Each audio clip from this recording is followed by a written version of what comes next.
There's a scene that happens in a lot of homes with toddlers.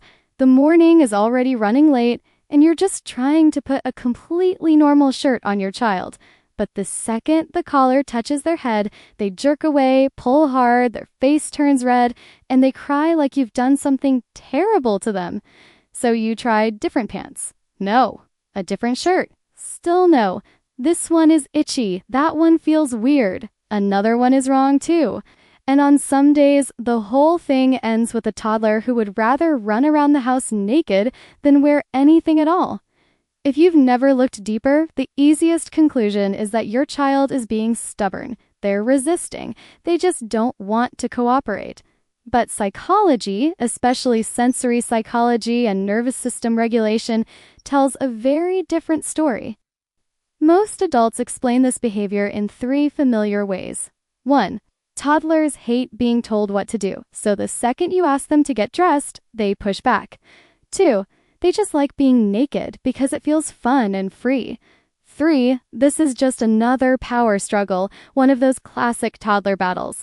And to be fair, sometimes all 3 of those things are partly true. Toddlers really are in a stage where they want more control. They do enjoy making decisions about their own bodies.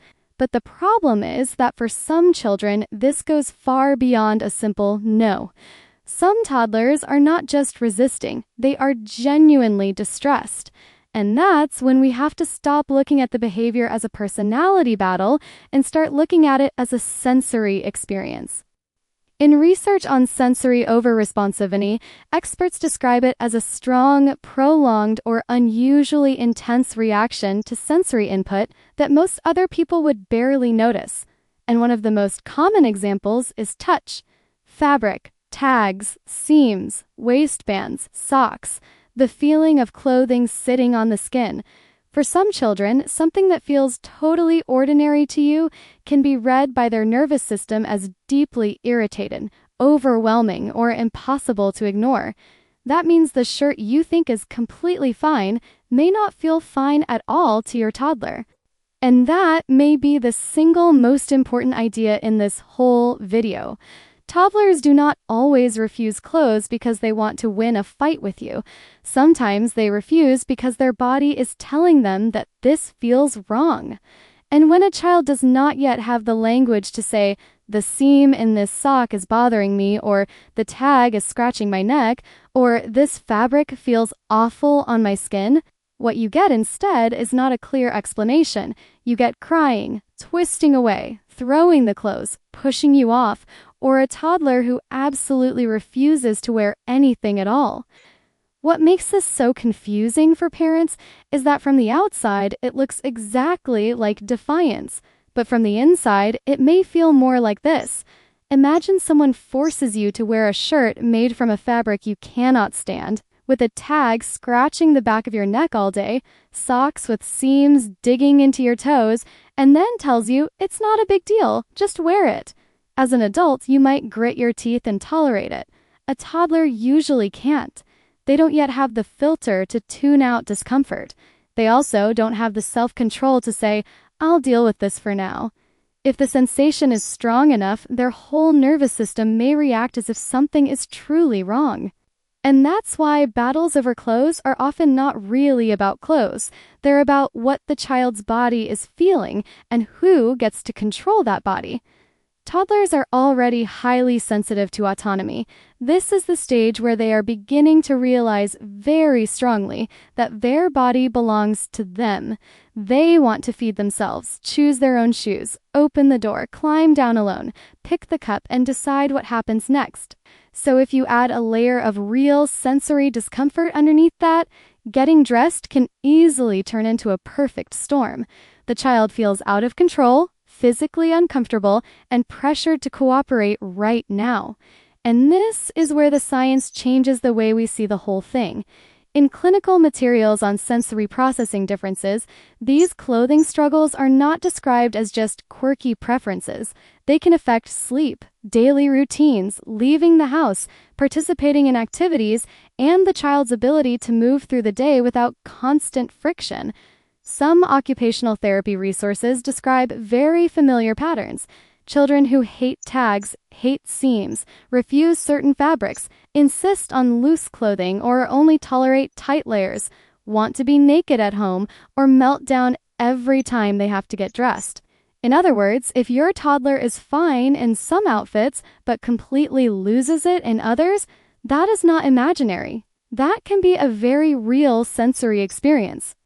But this gets even more complicated because not every toddler who hates getting dressed has a sensory issue. Some children are simply in a stage where they resist almost every adult demand. That's why this topic is so easy to misread. From the outside, two children can both scream when you try to put a shirt on them, but one child may be saying, "Don't tell me what to do," and the other may be saying, "My body cannot tolerate this." And sometimes the truth is both. The child wants more control and also feels genuinely uncomfortable. That is when ordinary warnings can start to feel impossible. One clue that helps separate those patterns is consistency.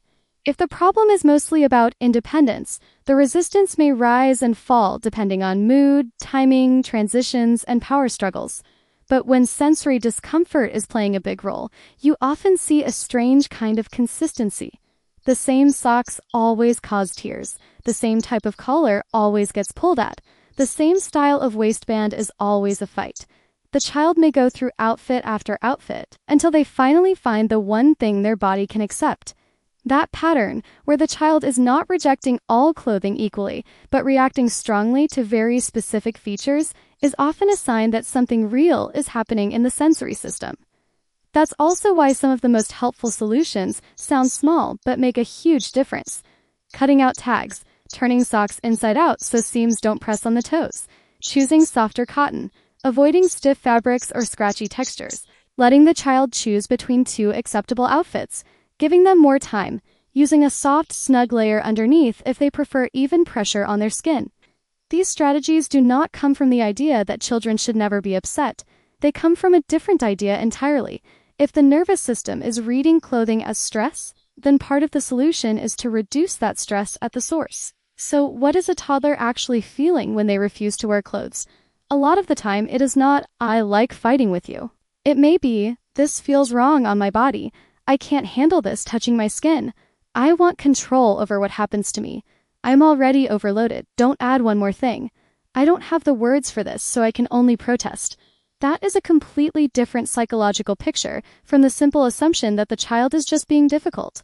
Of course, there's one caution we shouldn't ignore.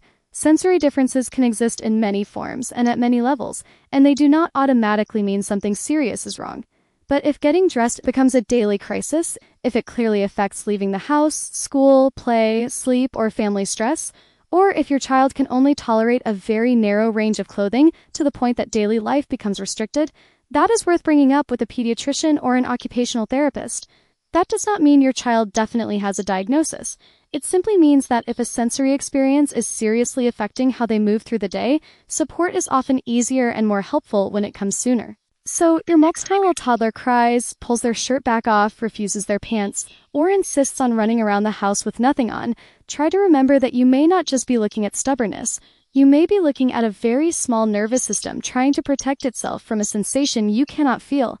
You may be watching autonomy collide with sensory discomfort, and what looks like defiance from the outside may feel on the inside much more like this: "My body does not feel okay in this." If this changed the way you see your toddler's clothing battles, subscribe to the channel and let me know in the comments. What does your child seem to hate most? Tags, socks, collars, jeans, or just getting dressed in the morning at all? Because a lot of these behaviors are deeply connected. And if your child also gets especially upset when you try to help them get dressed, that is not a separate issue at all. It connects directly to body control, independence, and the toddler need for autonomy. And that's exactly what the next video is about.